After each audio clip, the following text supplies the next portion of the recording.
Hello guys, good morning muna rito at good evening dyan.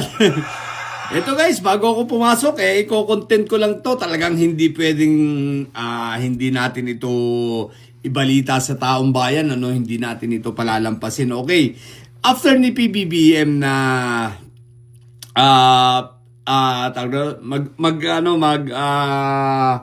gumawa ng executive order regarding sa libreng kuryente para dun sa mga 4-piece libreng kuryente sa mga kumukonsumo ng 50 kilowatt pababa. Eto naman, dumali na naman itong si Sandro. What the heck? Grabe ka, Sandro ha. Eto si Sandro Marcos nagpanukala na naman ng panibagong bill na magbibigay na ng libreng kuryente sa lahat sa buong Pilipinas, sa lahat ng mamamayan na kumukonsumo ng 2,000 pababa. Naunahan pa si Marcobeta yung nangangako. Naunahan pa. Dahil alam naman natin na itong si Marcobeta, drawing lang yan. Pero, for sure, magbibida-bida ng dito si Marcobeta, baka yan ay mag-sponsor. O kaya maggagawa yan ng kumbaga, gagawa siya ng bill para naman sa Senado, kasi ganun talaga yan. Kailangan laging pag gumawa ng bilang Kongreso, kailangan may anong tawag ito? Ka-tie-up na manggagaling naman ay sa Senado. So malamang-lamang sasakyan ito ni Marcobeta, abangan natin ha.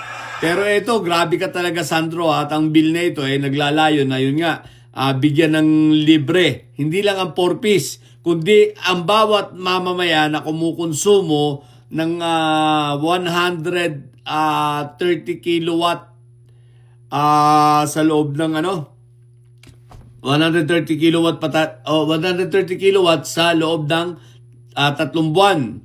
O basta ito ay kung i-compute mga 2,000 pesos monthly pababa. So ang konsumo mo ay kapag 2,000 pesos pababa, libre ka na.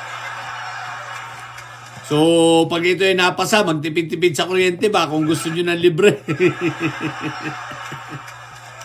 Kung gusto nyo ng 2,000 lang ang konsumo, di ba? Kailangan magtipid. Okay, pero napakagandang nito ha. Ang galing talaga mag-isip ni Kong Sandro ng mga batas. So, ganito ang dapat. Kong Sandro, uunahan mo pa talaga si Marcobeta. Si Marcobeta na puro pangakong pako. Kita mo mga ginawa na bill ni Kong Sandro pati ang no work, no pay, ganyan. Napilitan tuloy pumasok yung mga may sayad na mag-anak.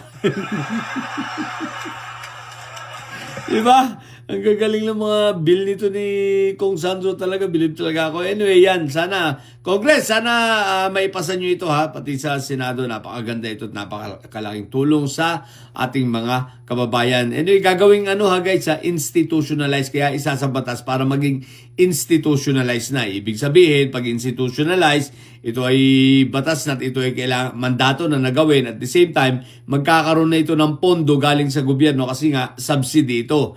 Isa-subsidize ng gobyerno yung ating mga kababayan na kumukonsumo lamang ng 2,000 pababa. So magbabayad nun gobyerno na. Subsidy na, kaya kailangan i-institutionalize. Okay? Yun lang kasi yung kay PBBM pag umalis siya, hindi natin alam.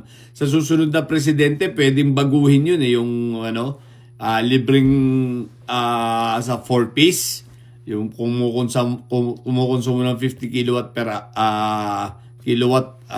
hour monthly, yun, pwedeng dahil executive order lang yun, pwedeng pwedeng alisin yun, ng mga susunod na presidente.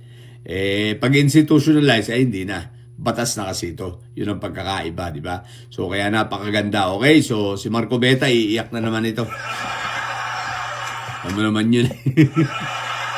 Wala. Sa mga sa mga bobong didilis dyan at may sayad, ang tatay nyo ay karton. Hindi manatili kayong may sayad sapagkat ang may sayad ay laging high blood. Bye!